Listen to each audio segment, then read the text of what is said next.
समय किसी खूबसूरत जंगल में एक आश्रम था। वहाँ महान ऋषि धौम्य अपने शिष्यों के साथ रहते थे। एक दिन उपमन्यु नामक एक हष्ट-पुष्ट बालक आश्रम आया। वह काफी गंदा व मैला दिख रहा था। बालक ने महान ऋषि धौम्य को प्रणाम किया और स्वयं को ऋषि का छात्र स्वीकार करने की विनती की। प्राचीन समय के गुरुकुल के दिनों में गुरु ही निश्चित करते थे। यदि कोई छात्र जीवन के वास्तविक मूल्यों सभी में भगवान को देखने के साथ प्रशिक्षित व शिक्षित होने के लिए गुरुकुल में स्वीकार किए जाने के वास्ते उपयुक्त था या नहीं। धौम्य ऋषि ने इस भारी भरकम बालक को गुरुकुल में स्वीकृत करने का निश्चय किया। यद्यपि उपमन्यु सुस्त व मोटी बुद्धि का था। विद्वान गुरु ने इस बात का ध्यान रखा कि उसे गुरुकुल के बाकी छात्र जो शायद उससे अधिक तीव्र बुद्धि के थे के साथ शामिल किया जा रहा था। उपमन्यु ने अपनी शिक्षा में अधिक रुचि नहीं दिखाई। वह ना तो शास्त्रों को समझ सकता था और ना ही उन्हें याद कर सकता था। वह अवज्ञाकारी था और उसमें कई अच्छे गुणों का अभाव था। धौम्य ऋषि एक प्रबुद्ध आत्मा व दक्ष शिक्षक उपमन्यु को उसकी कमजोरियों के बावजूद प्रेम करते थे। ऋषि उसे अपने अन्य होशियार छात्रों से भी अधिक प्रेम करते थे। जल्द ही उपमन्यु भी अपने गुरु धौम्य ऋषि के प्रति अपने प्रेम का प्रतिदान करने लगा। अब वह अपने गुरु के लिए कुछ भी करने को तैयार था। गुरु को एहसास हुआ कि उपमन्यु अपनी लोलुपता के कारण मंदबुद्धि था। अत्याहार या लोलुपता छात्रों में बुरा स्वास्थ्य और निंदापन उत्पन्न करता है। ऐसे छात्र ना तो सतर्क रहते हैं और ना ही स्पष्टता से सोच पाते हैं। वास्तव में इस प्रकार का अतिभोग बुद्धि की मंदता या तमोगुण का कारण होता है। एक गुरु के रूप में धौम्य ऋषि चाहते थे कि उनके सभी छात्र अपना शरीर बरकरार रखने के लिए जितना भोजन अनिवार्य था उतना ही खाएं, अर्थात जीने के लिए खाएं, खाने के लिए ना जिए, और जीव नामक 4 इंच के निरंकुश शासक को नियंत्रण में रखें। उपमन्यु को सुधारने के उद्देश्य से धौम्य ऋषि ने उसे आश्रम की गायों की देखभाल करने का काम दिया। उपमन्यु का काम था कि तड़के गायों को चराने लेकर जाना और संध्या काल उन्हें वापस लेकर आना। ऋषि की पत्नी हर रोज उपमन्यु के लिए दोपहर का भोजन बांध कर देती थी, लेकिन हष्ट-पुष्ट उपमन्यु की भूख बहुत बलवान थी। दोपहर के भोजन के बाद भी उसे बहुत भूख लगती थी और अपनी भूख शांत करने के लिए वह कुछ गायों का दूध निकाल कर पी जाता था। धौम्य ऋषि ने ध्यान दिया कि उपमन्यु और अधिक मोटा हो रहा था। वह चकित थे कि गायों के साथ चारागाह तक चलने व सामान्य भोजन के बावजूद भी उपमन्यु पतला नहीं हो रहा था। इस विषय में उपमन्यु से प्रश्न करने पर उसने सच्चाई से जवाब देते हुए बताया कि वह गाय का दूध पी रहा था।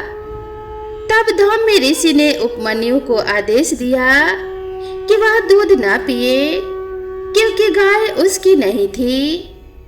ऋषि ने उपमन्यु को समझाते हुए कहा कि गुरुकुल की अनुमति के बिना वह दूध नहीं पी सकता।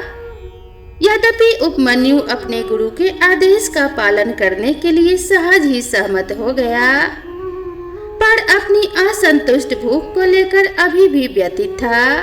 उपमन्यु ने देखा कि बछड़ों के अपनी माताओं के स्तन से दूध पीते समय दूध की कुछ बूंदें गिर जाती थी।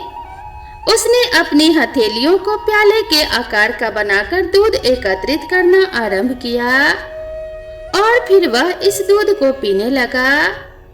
धौम्य ऋषि, जिनकी नजर लगातार उपमन्यु पर थी, उन्होंने पाया कि बालक का वजन अभी भी कम नहीं हो रहा था उन्होंने एक बार फिर उपमन्यु से प्रश्न किया और सत्य सामने आया। धौम्य ऋषि ने उसे धीरता से समझाया कि बछड़ों के मुंह से गिरने वाला दूध अशुद्ध होता है, अतः ऐसे दूध को पीना उसके स्वास्थ्य के लिए हानिकारक हो सकता था। उपमन्यु ने वचन दिया कि भविष्य में वह ऐसा नहीं करेगा। इन सभी घटनाओं के बावजूद उपमन्यु अपनी भूख पर नियंत्रण नहीं कर पा रहा था। एक दोपहर गायों को चराते हुए उसने एक पेड़ पर कुछ फल देखे और उसने वह फल खा लिए।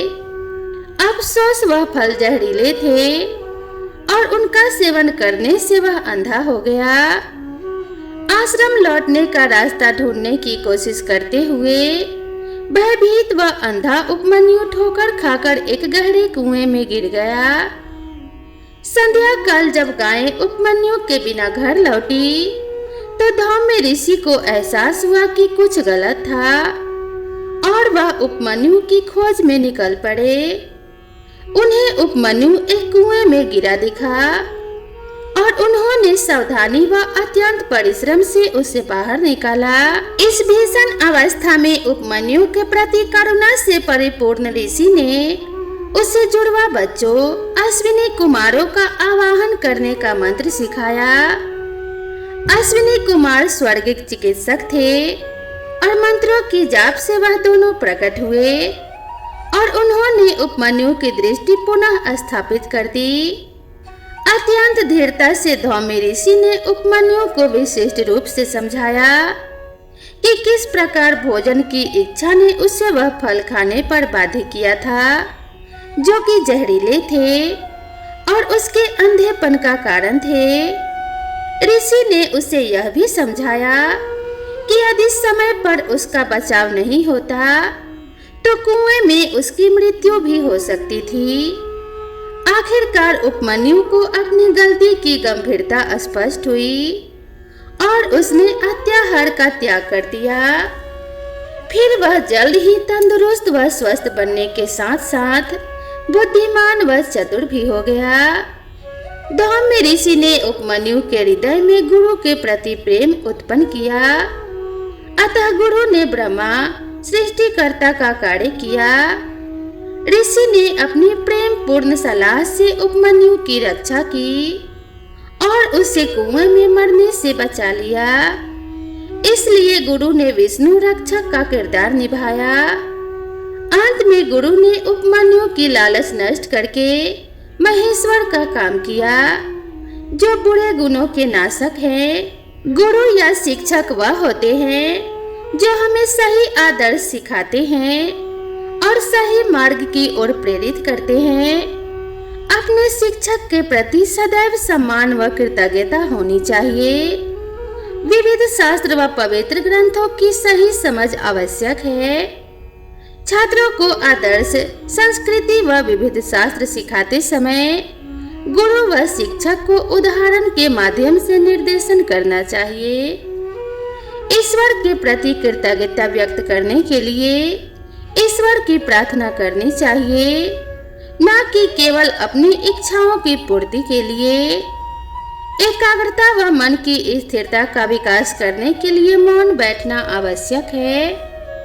शिक्षक को दीपक जलाने जैसे अनुष्ठानों के महत्व को प्रकाश द्वारा अंधकार को दूर करना और नकारात्मकता का सकारात्मक विचारों द्वारा दूर करने के उदाहरण से समझना चाहिए। छात्रों को ईश्वर से प्रेम करना गुरु को सिखाना चाहिए, न कि डरना सिखाना चाहिए।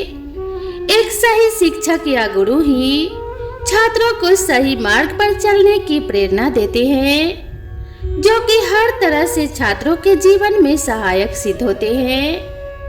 तो दोस्तों, हमें गुरु और शिक्षक का सम्मान करना चाहिए, उनकी आज्ञा का पालन करना चाहिए, क्योंकि कहा जाता है गुरु ही परमेश्वर होता है, जो हमें सही और गलत की पहचान करना सिखाते हैं। तो दोस्तों, आप सभी को यह कहानी कैसी लगी कृपया कमेंट करके जरूर बताएं और इसी तरह की नई नई कहानियों के लिए मेरे चैनल से जुड़े रहें। तो मिलते हैं इसी तरह की अगली कहानी के साथ। तब तक के लिए नमस्कार।